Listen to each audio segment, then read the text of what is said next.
do certain things in the morning just to get themselves, like some people have a cup of coffee. That's their way of getting themselves to, like, some people are completely, discombobulated without that first cup of coffee. Same way when you speak, whatever you do that kind of like gets that edge off so that you could be mentally and verbally prepared. Like, that could be your technique. Like, I listen to something funny in the morning if I'm going to drive in. Like, I listen to something completely hilarious. Just whatever at that particular time, whoever's on the rail that's funny, that's what I was on to. I don't care what the topic is about. It kind of relaxes me. Steve Harvey, Preston and Steve. Right. We're not going to take it anymore. Preston again, and Steve like were talking about, they were talking about this morning how some people have this ability, they see a number and they think of a color. They see numbers in colors. They see music in colors. They see colors in... they see numbers in colors and music in colors. They were talking about that. They were making funny jokes about it. It was pretty funny.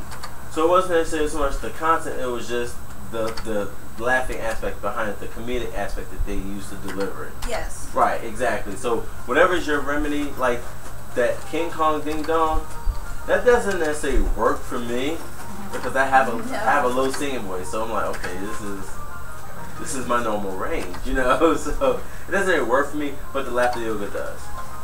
The laughter and the deep breathing really does. It works for me because it makes me laugh because I have a dream. Now I can speak for 2 or 3 hours in here and be completely fine, but going to an interview and being there for 5 minutes and have dry mouth syndrome. Why? You get stuck. It's not only stuck; it's just probably my nerves kicking in. And when your nerves kick in, your body responds in different ways. For me, I get that dry cotton mouth. Like I have to have a bottle of water for me. So again, whatever works with you as far as your fear, like fighting your fears, what works for you, do them. Okay. And again, they could be outside of what we do here.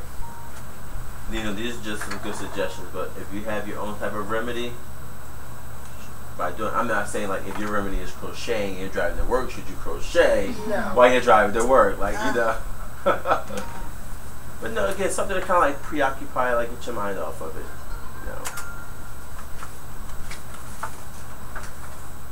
What about table topics? Are you listening? Right. Oh my God. The table topics were good. What do you guys take away from that? 'Cause I know we did. We kind of focused on that a lot early on in the class. So what did you take away from that? What did you learn about table topics and what did you take away from it? Brandy? I took away from it the fact that we were given just a random subject to talk about. And we had a certain amount of time to talk about it. And we had to talk about it without using ums. We had to concentrate on what we were saying. We had to get to the point as succinctly as we could in that short amount of time that we had. So that's what I took away from it, in that we had the capability of doing that. Right, exactly. And if you notice, a lot of you guys got better with it with practice. Yeah. It teaches you the ability to think on your foot. You know what I'm saying? Like anything that's coming at you, be able to, talk about it swiftly, think on your feet. Right. Think ahead of the game, Gain confidence. Yeah. Right. Well, change to That was basically it. To To help me hone into the point that I was trying to get across.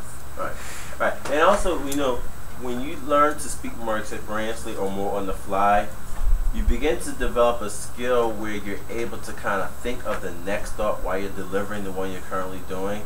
It's called like thinking ahead. That's why lawyers are good at what they do. Because they already have an idea of what they're going to say and they keep a mental list of it. So as they're speaking about something, they kind of already are fixed in where that speech is going to go and what order is going to be given. So that's why a lot of times they're able to do an opening or a closing, and it sounds so intact because again they keep that pattern in their head, like, okay, I'm going to go here, I'm going to shift here, and then just use all the transitional phrases, all the things that you're supposed to do when you're speaking on the fly. Is that true, or is it that they